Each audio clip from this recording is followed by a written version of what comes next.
તો નમસ્કાર, જય શ્રી કૃષ્ણ. જય શ્રી કૃષ્ણ. મિત્રો, આજે મને આ સ્ટેજ પર એન્કરિંગ કરવાનો મોકો આપ્યો છે એવા આદરણીય માનનીય યોગેશ સરનો આપની જોરદાર તાળીઓથી હું આભાર માનું છું.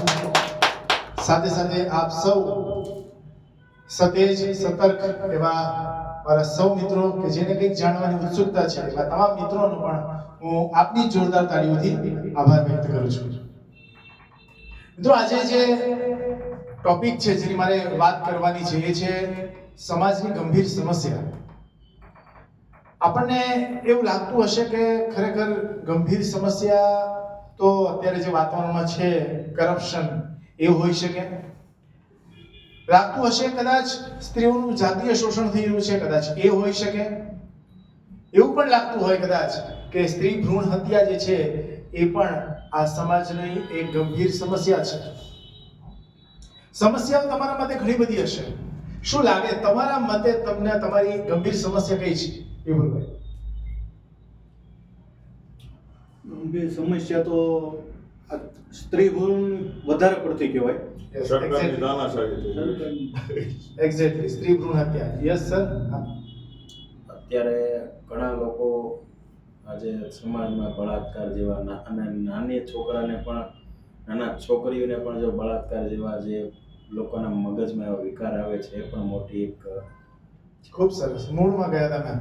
યસ ગોમજીભાઈ. હું બી એ સેમ કહેવાનો હતો કે અત્યારે જે એક સાથે 3-4 જગ્યાએ અલગ અલગ સ્ટેટમાં જે બનાવો ચાલે છે કે જે કોલકાતામાં ચાલે છે ને એ બધા જે બનાવો છે એના માટે ખાસ જરૂરી છે.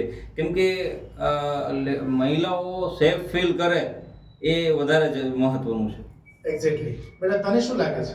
નાના છોકરાને પણ મારી નાખે.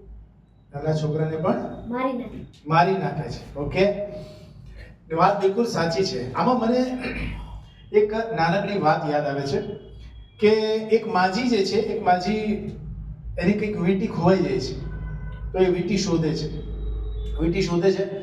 તો આવતા જતા એક ભાઈને એવું થયું કે માજી કંઈક શોધી રહ્યા છે, તો એ પણ શોધી રહે છે અને માજીને પૂછે છે કે માજી શું ખોવાઈ ગયું? કે મારી વીંટી ખોવાઈ ગઈ છે, એ શોધું છું.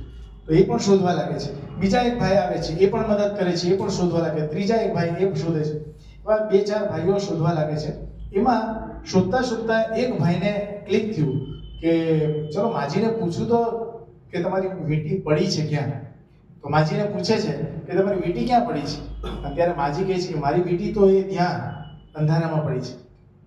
તો તમે અહીંયા કેમ શોધો છો? તો માજી એમ કે અહીંયા અજવાળું છે ને એટલે હું અહીંયા શોધી રહ્યો છું.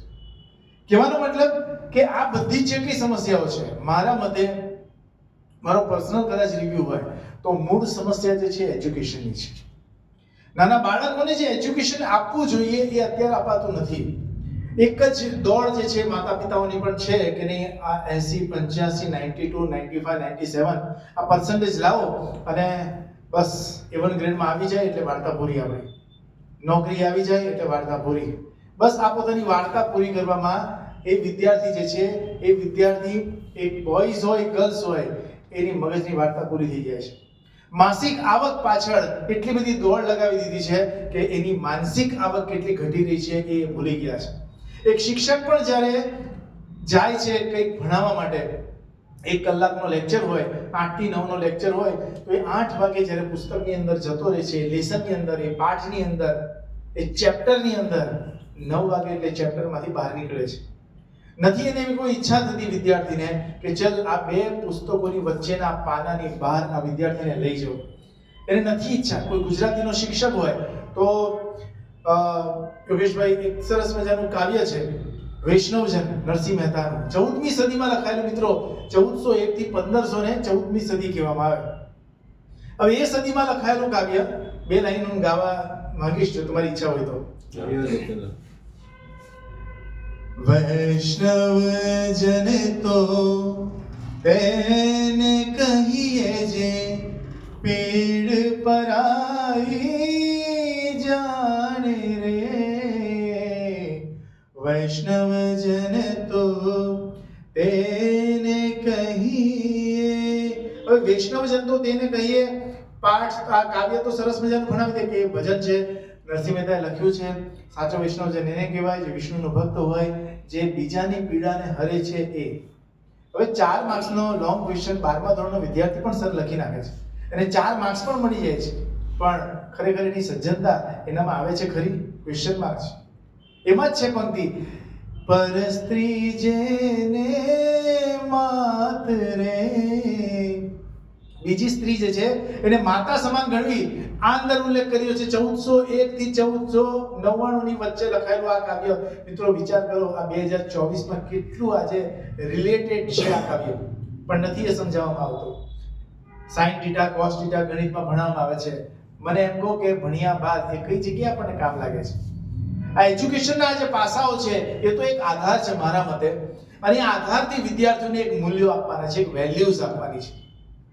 અને આ વેલ્યુઝ જ્યારે બાળકોને આપણે આપશું, આપણા જ બાળકોને, ત્યારે જ એ સતર્કતા ઉપર જશે, ત્યારે જ એ સજ્જનતા ઉપર જશે, ત્યારે જ એના મનમાં કંઈક ખેવના હશે કે નહીં, પરસ્ત્રી જેને માત્ર એટલે મારી માતા છે એવી જ તમામ સ્ત્રીઓ છે, તમામ ગર્લ્સ છે કે જેનું મારે સન્માન કરવાનું છે.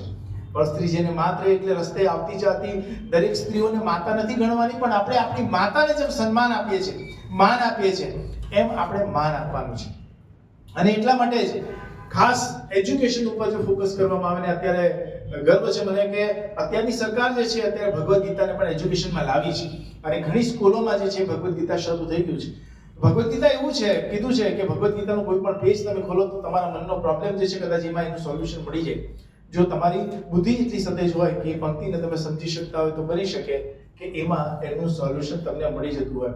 તો આશા રાખું કે એજ્યુકેશન ને વાળવા માટેના આપણા પોતાના પહેલા પ્રયત્નો રહે, આપણે બીજાને કંઈક ઓર્ડર કરીએ એના પહેલા, કારણ કે દરેક વ્યક્તિ જો પોતાના ઘરનું આંગણું સાફ કરશે તો ચોક્કસપણે આ સમાજ જે છે એ સાફ સુથરું થઈ જશે. બસ એટલી જ વાત કરીશ. આશા રાખું આ શબ્દો તમને સમજાશે એવી આશા સાથે મારા શબ્દોને વિરામ આપું છું. Thank you very much.